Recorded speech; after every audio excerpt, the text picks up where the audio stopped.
Thank you very much my people.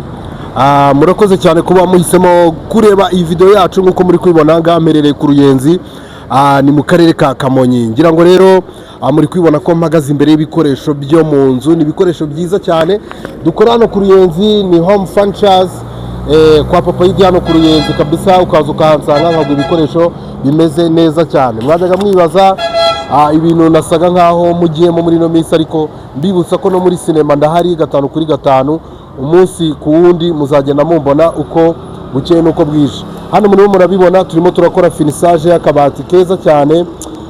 Aka ngaka nakantu keza cyane umukobwa ashobora kwifashisha yisiga makeup, kaba gafite utubati twiza tumeze neza, twa tubati tw'udusirimu kabisa, ubona ko ari utuntu tw'udusirimu cyane. Nyuma y'ibi ngibi rero mba nkufitiye intebe nziza zo muri Salamanje zimeze neza. Ngira ngo intebe urimo urayibona ni intebe nziza cyane, kandi ibintu byose muri kubona igiciro cyabyo ntago kiri hejuru cyane. Ngira ngo waza tukabereka ni intebe nziza cyane.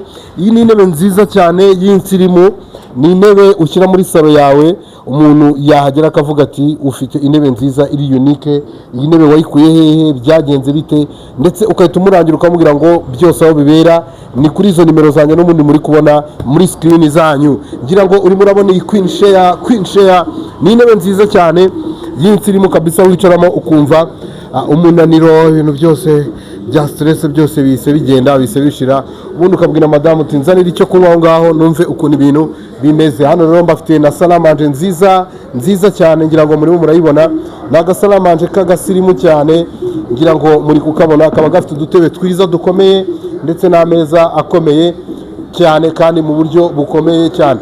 Ngira ngo muri murabona iki gitanda, kino gitanda nacyo murimo murakireba, ni igitanda cyiza cyane. Nimuze muneze imbere ubundi mbaye ibikoresho byiza byo mu nzu bantu banjye. Ikaze muri home furniture.